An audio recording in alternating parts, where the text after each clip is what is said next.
Qual o significado de perecer em Mateus 10:28? Leiamos. E não temais os que matam o corpo e não podem matar a alma. Temei antes aquele que pode fazer perecer no inferno tanto a alma como o corpo. Mateus capítulo 10, versos 28. Quando apresentamos essa passagem aos aniquilacionistas, dentre eles os adventistas do sétimo dia e as testemunhas de Jeová, como prova de que a alma é imortal, eles contra-argumentam dizendo que o texto está ensinando o contrário, que a alma perece no inferno, ou seja, que Deus vai exterminar o diabo e os perdidos no lago de fogo, o Geena. Mas será que é isso que o texto ensina? Como pode Jesus dizer que a alma não pode morrer e depois, no mesmo versículo, dizer que ela será destruída no Geena? Bem, o verbo perecer, traduzido em muitas versões por fazer perecer ou destruir, no original grego é apolossai, oriundo de apolume. O sentido que os aniquilacionistas querem dar ao verbo perecer na segunda parte de Mateus 10:28 não se sustenta. Vejamos um exemplo relacionado a esse mesmo verbo. Pelas quais coisas pereceu o mundo de então, coberto com as águas do dilúvio. 2 de Pedro, capítulo 3, versos 6. Bem, será que aqueles que morreram com as águas do dilúvio já foram aniquilados? Perceba que o termo pereceu não denota aniquilamento. A palavra usada para o verbo perecer é empregada também a respeito da morte do justo. Vejamos. Perece o justo, e não há quem considere isso em seu coração, e os homens compassivos são recolhidos, sem que alguém considere que o justo é levado antes do mal. Isaías capítulo 57, verso 1. Já pereceu da terra o homem piedoso, e não há entre os homens um que seja justo. Todos armam ciladas para sangue, cada um caça seu irmão com a rede. Miqueias capítulo 7, versos 2. Bem, se perecer significasse sofrer uma aniquilação, então os salvos também seriam aniquilados, conforme nesses dois exemplos citados. E é óbvio que não é. Logo, nem sempre a expressão perecer significa extermínio. Bem, o texto de Mateus 10:28 é um paralelo com Lucas capítulo 12, versos 5, que diz assim: Mas eu vos mostrarei a quem é que deveis temer. Temei aquele que, depois de matar, tem poder para lançar no inferno. Sim, digo, a esse temei. Lucas 12, versos 5. A comparação entre esses dois textos paralelos nos ensina que a pessoa que for lançada no inferno perecerá e não será aniquilada. Eis a Bíblia se explicando a si mesma. O verbo perecer, nesse contexto, quer dizer lançar, arremessar, jogar.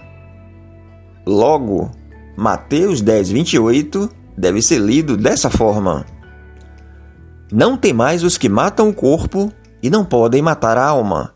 Antes temei aquele que tem o poder para lançar no inferno alma e corpo. Portanto, lançar ou perecer no inferno não significa aniquilamento. Perecer, nesse contexto, significa uma separação eterna de Deus. Jesus usou esse verbo com o sentido de arruinar, desgraçar. Ou seja, o Geena é um lugar de eterna dor e desgraça para aqueles que se perderem. Um exemplo é um acidente de automóvel. o carro pode estar completamente destruído, porém, continua existindo. Bem, mas vamos supor que os aniquilacionistas estivessem certos, que perecer fosse um extermínio, que Deus aniquilará os perdidos e o diabo no Geena. Mas segundo os próprios aniquilacionistas, essa suposta extinção só se dará no Geena, depois do milênio. Então fica a pergunta: onde estão as almas dos que morreram antes disso? Dos que morreram desde Adão até hoje, se o Geena ainda não foi inaugurado? A Bíblia ensina a ressurreição dos corpos e não das almas. Não ensina que elas irão ressuscitar para serem exterminadas no Geena. Se o Geena ainda não existe, se as almas dos perdidos ainda não pereceram, onde estão? Os aniquilacionistas podem até negar a imortalidade da alma, mas obrigatoriamente terão que admitir o estado intermediário, pois sabemos que a alma não fica vagando por aí. Essa pergunta os aniquilacionistas precisam responder. Uma outra pergunta que fica para os aniquilacionistas responderem é a respeito da ressurreição do corpo. Leiamos a passagem. Mas alguém pode perguntar: como ressuscitam os mortos? Com que espécie de corpo virão? Insensato! O que você semeia não nasce a não ser que morra. Quando você semeia, não semeia o corpo que virá a ser, mas apenas uma simples semente, como de trigo ou de alguma outra coisa. Mas Deus lhe dá um corpo, como determinou, e a cada espécie de semente dá seu corpo apropriado. Nem toda a carne é a mesma. Os homens têm uma espécie de carne, os animais têm outra, as aves outra e os peixes outra. Há corpos celestes e há também corpos terrestres, mas o esplendor dos corpos celestes é um, e o dos corpos terrestres é outro. Um é o esplendor do sol, outro da lua, e outro das estrelas, e as estrelas diferem em esplendor uma das outras. Assim será com a ressurreição dos mortos. O corpo que é semeado é perecível e ressuscita imperecível. É semeado em desonra e ressuscita em glória. É semeado em fraqueza e ressuscita em poder. É semeado um corpo natural e ressuscita um corpo espiritual. Se há corpo natural, há também corpo espiritual. 1 Coríntios capítulo 15, versos 35 a 44. Bem, esse texto trata da ressurreição dos mortos. Nesse caso aqui, está se falando dos salvos. Mas nada é dito sobre os corpos dos perdidos. Como eles ressuscitarão? Se incorruptível, imortal, ou corruptível, mortal. Bem, os aniquilacionistas ensinam que os perdidos serão castigados no Geena por um período de tempo, proporcionalmente aos pecados, para depois serem aniquilados. Aí vem a pergunta: se os perdidos ressuscitam em corpos incorruptíveis ou imortais, então como um corpo imortal será destruído? Ou, se os perdidos ressuscitam em corpos corruptíveis ou mortais, então como suportarão dias, meses ou até anos no lago de fogo sem serem consumidos? Fica aí mais essas perguntas para os aniquilacionistas responderem. Vejamos mais uma prova de que o lago de fogo não é um lugar de extermínio. No Apocalipse são relatados os eventos finais. Acompanhemos a sequência de acontecimentos. Mas a besta foi aprisionada, e com ela o falso profeta, que com os sinais feitos diante dela, seduziu aqueles que receberam a marca da besta e eram os adoradores da sua imagem. Os dois foram lançados vivos dentro do lago de fogo que arde com enxofre. Ele segurou o dragão, a antiga serpente, que é o diabo, Satanás, e o prendeu por 1000 anos.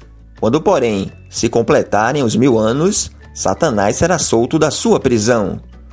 O diabo, o sedutor deles, foi lançado para dentro do lago de fogo e enxofre, onde já se encontram não só a besta, como também o falso profeta, e serão atormentados de dia e de noite pelos séculos dos séculos. Apocalipse capítulo 19, versos 20 e Apocalipse capítulo 20, versos 2, 7 e 10.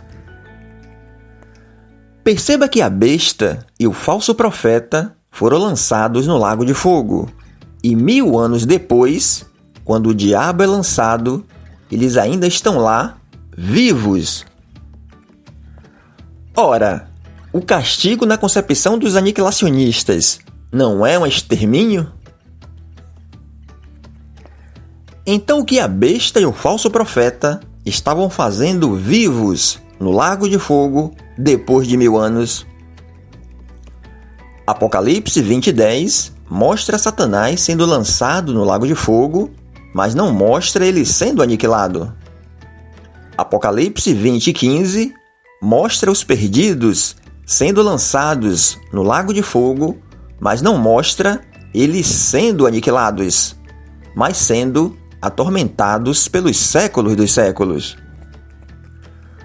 Como alguém pode ser aniquilado, exterminado, deixar de existir e ser atormentado pelos séculos dos séculos?